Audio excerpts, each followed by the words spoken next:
Welcome to the program. I am very delighted that finally we we join and we will discuss very important issues today. We, you know,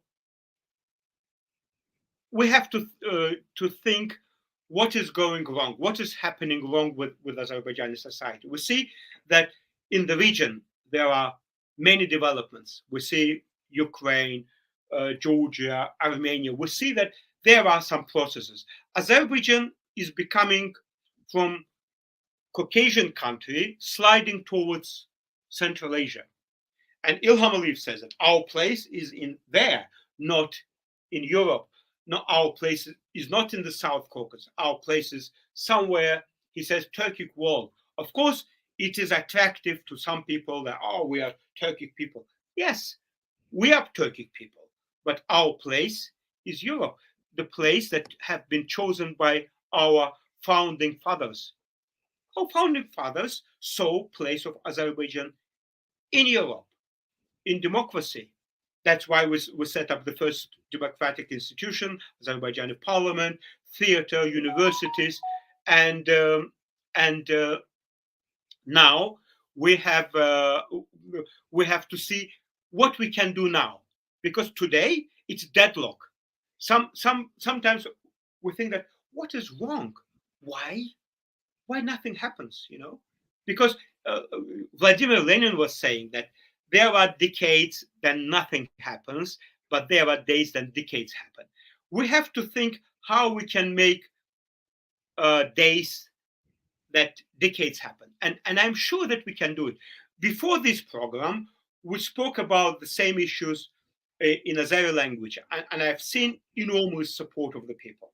We see people say that finally we see people who think differently, who think out of box, who propose society the ways how to get out of this deadlock, And with Nahid, we worked together in the Foreign Ministry and Department of Human Rights and Democracy. It was dead department, really dead department. When I came to the department, it was devastated. Even the cabinet was devastated. There were the worst computer in the foreign ministry was in that department. The worst furniture was there. There were rats, on the rats holes in the room of the department. But within the short period of time, we made this department the most powerful department of the ministry. Nahid is known to be someone who thinks out of box, and we were, while we in the foreign ministry, we're trying to figure out what can be done. We're trying to propose to the government, to the regime, what could be done to change situation, to make our image better. Unfortunately, we were not heard, but we managed to test something, and it was successful. It was successful. It was success story, and this is Young Channel. Only 2 weeks ago, I started, more or less 3-4 times a week to speak. We mostly our programs are in Russian, Azeri language. The first time we test and we speak to English-speaking audience. We hope that you would like this program. We hope that you will support us. And Nahid, I give the floor to you. Please, just go on. So maybe I will start with a short introduction. So possibly that someone watched this video and may not know who I am. So I am from Azerbaijan, and I'm a diplomat in exile, if I can say that one. So I was born in the south of Azerbaijan. It's a region called Lenkaran. And then I got my first master at Azerbaijan Diplomatic Academy, and then the academy transferred me to Geneva, where I studied in think tank, I think funded by NATO. It's called GSSP, Geneva Center for Security Policy. And then I came to the Netherlands as a diplomat, was posted by government, and worked here. While I was working in the Netherlands, I managed to graduate from both universities, Erasmus University and Amsterdam University at the same time. So basically, I pursued 2 master degrees at the same time. And currently, I'm working as a supply chain excellence analyst for one of the biggest American companies in the Netherlands. I don't want to mention names. So I would expect, Arif Mellim, we would basically kind of discuss the issues rather than I'm giving a monologue. And so because it's in English, so discussion would help and ignite different thoughts. Yeah. And also, please feel free to how to say warn me if I'm speaking very fast, because usually I do speak very fast. And if you find me speaking very fast, just let me know. I will make it a little bit slower. So you mentioned the question is, what's going wrong? What is exactly going wrong with Azerbaijani society? Why we are in this deadlock? I would say what has gone wrong, not is going wrong. What has gone wrong, because what's the current situation is, this is basically the result of so many things happened in the past, right? So if we look at history, the first thing we would see that when Azerbaijani society was very politically inclined, we made a lot of mistakes there. And unfortunately, we're still making the same mistakes, expecting different results. So one of the mistakes when in 2003, when we started this kind of demonstrations in Azerbaijan, all our political activities was occupied by personal egos, not by ideas, but the personal egos. So we were saying that, you know what, not the ideas, not the new way of thinking gonna solve the problems, but the people will, the person, Etbar Mammadov, Isa Gambar, gonna solve your problem. And we basically put a lot of responsibility on the people. And what happened is the government can easily buy those people. And indeed, the government bought some of these people by money, by some, I don't know, other tools. And then the hope just was demolished. And once the people lost the hope through the years, not only once, but for so many times, and the people basically are not interested in the political changes. And the people, they are, I think they believe more in clerics, the people who basically, I don't know how to call falchi in English, I'm sorry for that, but they believe more in them rather than to political leaders, right? Fortune tellers, I think. Fortune tellers, exactly, right. So people, they decline to believe more to those people rather than to political leaders, right? So we have to think what we are doing wrong now. Whatever we are doing, we are not gaining people trust, because we are all the time trying to convince the people that you are wrong. You are not fighting as a people. You are negligent towards your own, I don't know, future or Even your own fate. Even present. Yes, yeah, exactly. This is what we are telling the people. But what we should think is, what we as a politicians, or I don't know, and people in opposition parties, what is we are doing wrong. So we are losing the trust of the nation. So let me tell you what we are doing wrong. We are replicating what the government does, what the ruling party does, exactly the same way. So we fail to present alternative way of thinking, alternative values. Look at how Ilham Aliyev does it. Ilham Aliyev. So let me put the question a different way. Why we should change the regime? Very simple reason. Because we have corruption, right? Because we have our media works with censorships, right? Absolutely. Because the Ilham Aliyev uses trolls in social media to blackmail other people, right? Whatever Ilham Aliyev does to protect his position, the political leaders in opposition parties do exact same thing. Absolutely. And then they're saying that, hey, you know what? We are different, right? And people should believe. No, people shouldn't. People cannot trust you. We should make people understand that corruption is money stolen from them, from their children, Yes. from their grandchildren. It's not just somebody built a big hotel, or his family bought some property in the United Kingdom. This is your money. Yeah. You should understand. People should understand that. Not just say that, oh, he buys, he's a president, he's prime minister. No, this is your money. You live poor life. You live with problems. Your children don't eat enough because of the corruption. So that people, because of poor education, your children cannot develop and get higher degrees and raise in their careers. That is why it's not just general issues. Every issue, every problem is your problem.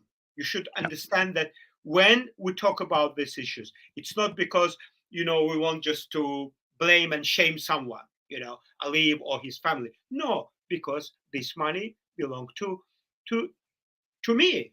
This money belongs Nahid to you. This money belongs to my children. This money belongs to your children. And if we don't fight, our children will suffer. And every individual Azerbaijani citizen should understand and comprehend this, Thank you. Just go on. I'm sorry. Yeah, indeed. So I think, first of all, if we want really the society comes or follows our idea, we have to be very clear in our ideas, right? What's the difference between our values, right, and the values that the government presents, right? So what alternative we are offering, and we have to be consistent in that alternative, and we have to be dedicated. So we cannot say, the corruption is bad while doing the same thing. We cannot tell that, hey, censorship is bad at the same time doing the same thing. So we have to be very clear first why the regime is bad. So as you said, the people lost the connection between the economic situations and the political systems. The people, most of the time, they don't know how politically made decisions impact their life, the daily life. So when I said this example in Azerbaijani language, so the early marriage is one of the biggest issues in Azerbaijan, right?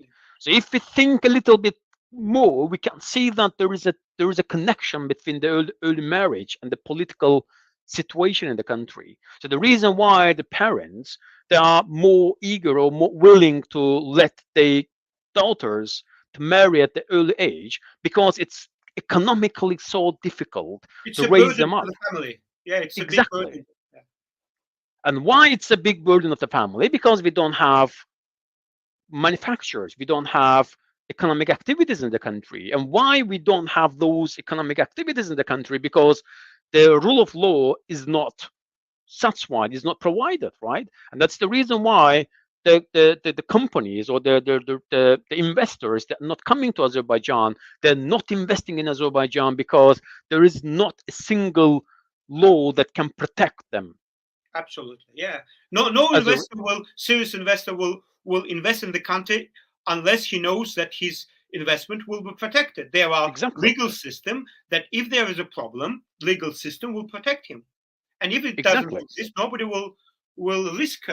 Only like lucrative businessmen who want to come for 2 weeks and get big money. But it's not going to be something serious business, right? It's not going to be long-term business. It's going to be short-term business.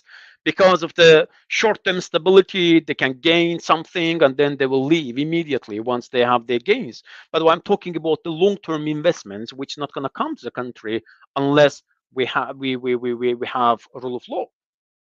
Yeah. And so once this connection well explained, and at the same time we offer the alternative and showing respect to our own alternatives, then I think the people will start showing some trust. So the only problem we have, the dictatorship is not a problem. The fear is not a problem.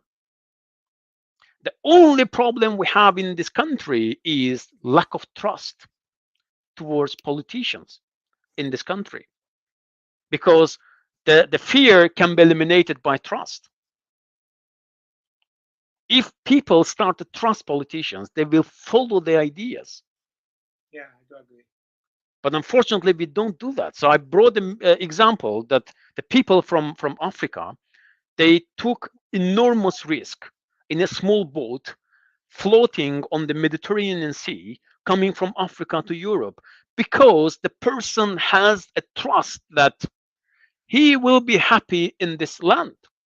Yeah. That's the reason Even why if he dies, takes. even there is Exactly. a high risk that he might die. Yes, exactly. But we cannot deliver this message, and we cannot gain the trust of the people in Azerbaijan, and then we're blaming them, we're shaming them, saying that, you know what, it's not our problem. So the regime is very brutal, and then the people basically they're scared. Yes, but how can we get from this deadlock, as you said? By giving them the hope, earning their trust. If we can be successful in this one, believe me, the Aliyev regime will be destroyed within a couple of months, I would say. Yeah, thank you. I do agree.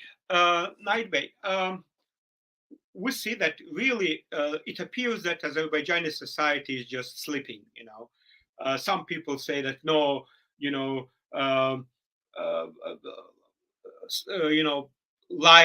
sleeping lion will one day will Wake up. raise and will crush everything. No, we don't want somebody to crush everything. We want No.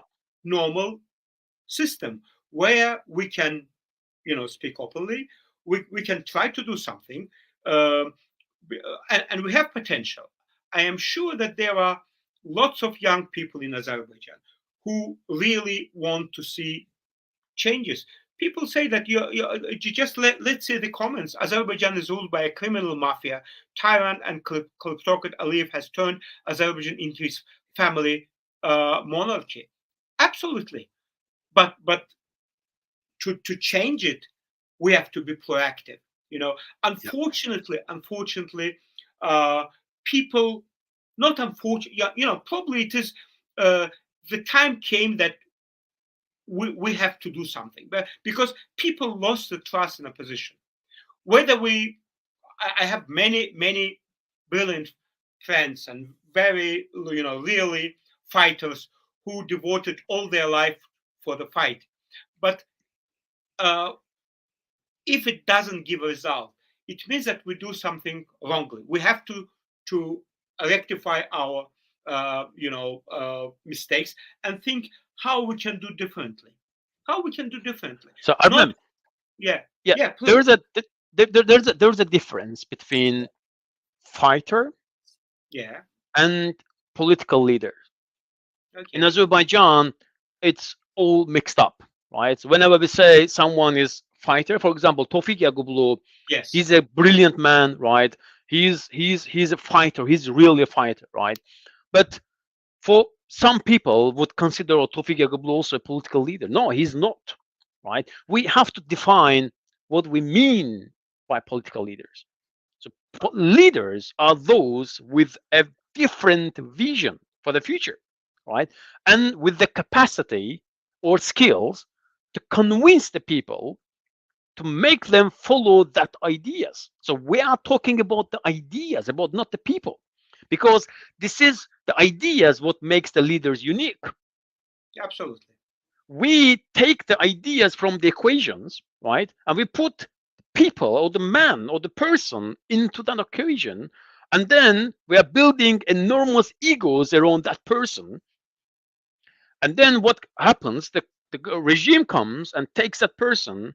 Absolutely. And then, I don't know, seduces that person in a different way. Then the person will get, I would say, out of the way, right? So ideas what makes leaders leaders. The question is, do we have leaders with great ideas? There is good saying that the leader is the man who knows the way, goes the way, and shows the way. Exactly. I like this phrase very much. So the question is, if we put a lot of emphasis on ideas, the question is, do we have leaders with great ideas? The answer is no. And then how can we expect? We are we can do this. I see that there are people writing in French. Bonjour, merci beaucoup pour l'information en Azerbaïdjan de politique régime dictatorial. Il y a un livre. Merci beaucoup, c'est très gentil de faire ce commentaire. On va essayer à la prochaine, peut-être on peut faire un programme en français aussi, avec plaisir. Hein? Yeah, it's nice that people watch us from France, and I'm happy that people write it us in English, in French, in Russian also. I saw somewhere. It's nice, and I see that lots of people follow and lots of people watch. It's important. I was thinking that in English it will be probably not interesting. Not many people speak English, but I see that people are watching. It's also there can be some benefit as well, so people can practice the English, the listening skills, of course. Right? So, yeah, I mean, this is the point. So we have first put ideas up front. This is our ideas, right? Okay. This is what we believe that we should do. This is what we believe that will save us. This is what we believe that would make us live in a different life. Yeah. But what we are saying that, you know what, this regime is so dictatorial, so this regime is so corrupt. Every single person in Azerbaijan knows how bad the situation is. If you go to one, I don't know, the furthest region in Azerbaijan and the furthest village in Azerbaijan, and pick some random guy, right, and just present the microphone and ask about the regime, the person knows exactly what's going wrong, because the person knows from his own fridge. The person comes into home and opens the fridge, and they know what is the real problem. Exactly, they see that there's nothing, and they know how bad the situation is, right? But at the same time, you are just you are loading this hatred. Instead of hope for the change, you are loading this hatred to the person, and then in retrospect, you expect that the person will follow you because you say it. It's not going to work. And this is what we should change. Right, I see that recently they even don't talk about the problem. They only talk about war in Ukraine. Yeah. It's safest for them, right? You know, people open their programs to see something different, and people open the YouTube programs. Their discussion about war in Ukraine, that Russia did this, Ukrainian army, you know, repulse, and they counterattack, their attack, and that's it. Unfortunately, they even don't speak about problems of the country, daily problems. They just became all political analysis. So I was most of the times I do read comments like that, Nahid Bey, why you are not saying anything about Israeli-Palestine conflict, or why you are not criticizing Christianity and blah blah blah. So the things that actually comes to my mind immediately is, does it impact Azerbaijan? Does Israeli-Palestine issues has any impact on ordinary Azerbaijani living in this situation? Not. If not, why should I devote my resource to that? If you want to see my position is, yes, Palestine should be a democratic country or independent country, right? But for me, what matters is you should live in a more prosperous life. Yeah, this is what matters to me, and that's the reason why I share my thoughts, because this is the only issues that keeps me coming to social media and sharing my thoughts. Yeah, absolutely. Thank you very much, Naid, for your thoughts. There were like questions I just prepared for you. Firstly, I'm happy that so many people make comments in English and French even. You know, it is really encouraging. It gives us the the energy, and we understand that we have to continue. Maybe we can do it, because I cannot find many people who would make such a discussion. But I see that many people say that it's a great that you started programs in other languages. We talk, in a very part of the program, we talked about boxes and fears. Yeah. Unfortunately, Azerbaijani society is very much boxed in all dictatorships. But strange thing that both dictatorship, ruling, system is also in the box. So that, like they live in their box. They prefer to be in the security of the box, and they know the box is controlled by one person, one family, Ilham Aliyev. But they believe, okay, I am in this. I am in the safety of the box. If I stay in the box, I keep silent. I don't criticize. I will enjoy all the pleasures inside the box. In another box is just the rest of the society. It's also a box. There are boxes, different boxes, like mental boxes, religious boxes, beliefs, beliefs that are wrong beliefs, like early marriages, and each time the government gives new kind of boxes, like we are part of the Turkic world. Europe is about LGBT, and that's why it's not us. We should be part of the Turkic world.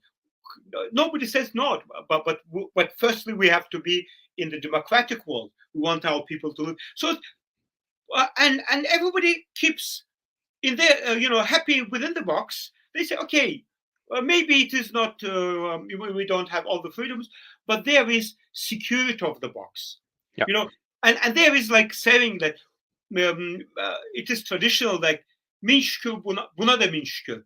Thanks to God that we have this day, Probably this is the biggest, box for us, Unfortunately, we always say, even if you ask someone on the street of Baku who lives in the most miserable life, who hasn't money to provide his family, you say, how are you? And he says, min şükür buna da min şükür. Thanks to what? To this day, Why you should thank your miserable life? You should protest this life. Are you happy with the life you have? No. But why you say that thanks for this? No. And there is another box, like now each time people start questioning the government about something, they say, oh no. Otherwise, if we do something, we will end up becoming like Syria, like Ukraine. But unfortunately, Azeri government narratives are used also in Georgia. Georgians also say that, oh, the West wants to, to take us on the way of Ukraine, and that we will have the war. No, regimes like this try to create the boxes. They try to put us to the boxes. They try to put you and me to the boxes. But the courage is, just to breaking these boxes and try to do something differently. Nahid Bey, I see that you are tired. If you have something, yes. So probably it's gonna be the last thing. So for today, I'm actually indeed I'm very tired. So the way I see it is, let's take the society, the nation, as a customers. Right. So we both need these customers. Both, I mean, the oppositions and the regime, the government, right? So the ruling party. We both need these customers to survive. Without the support, whether it's an active support or passive support, there is no way we can survive, right? Then the question is, where we as an opposition failing to convince the customers to buy our product? Or another question is, do we have any product at all? So you are talking about narratives, which are, all of them are correct. Those narratives are, I don't know, freedom or liberty is I don't know, disguised things, unethical things. This is against our values. This is one of the narratives that government orchestrates all the time, propagates all the time.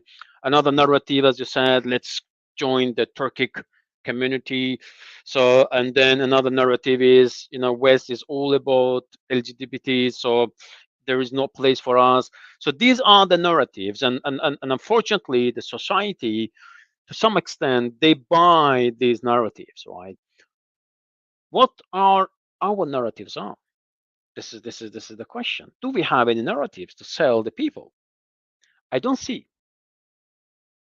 And imagine in a neighborhood there is only one shop or store market that sells very bad products.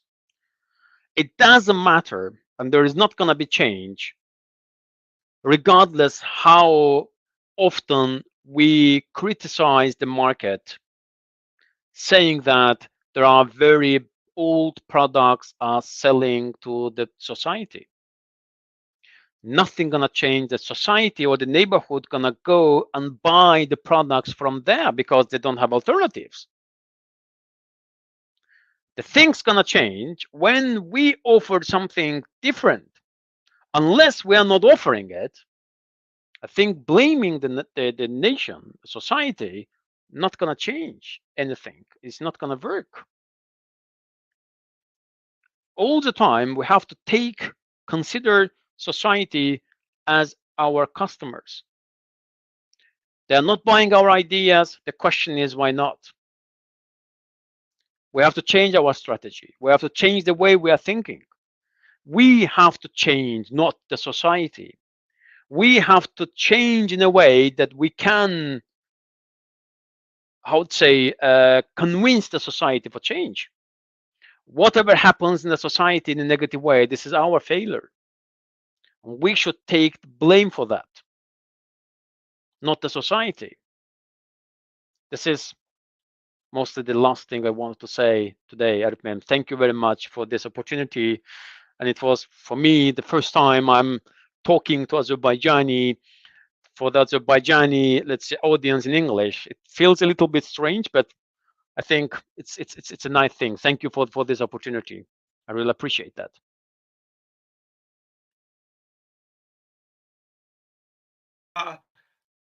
Do you hear me, Nahid Bey? Yes, I do now. Yes. Unfortunately, I don't know. My image disappeared. But anyway, thank you very much for accepting this invitation. I think that it is worth doing these programs maybe regularly. I know that it's difficult to find time and to speak and to have time. Today is Sunday. Probably you want to spend time more with your family. But I just and thank you for accepting this invitation. I would thank all those who supported us. I see that there are lots of positive comments, and it is in English, and I said it's in even French, so that there is audience that we can talk. We see that around 50, 60 people watch this program, so that we can do it. 50 tomorrow will be 100,000, and we will reach more people. Thanks again. It was long program. We started with the Azeri language, then we switched to English. Thank you, Nahid Bey. It was a great pleasure having you in our same, Arpem. Thank you very much. Have a nice day. Thank you.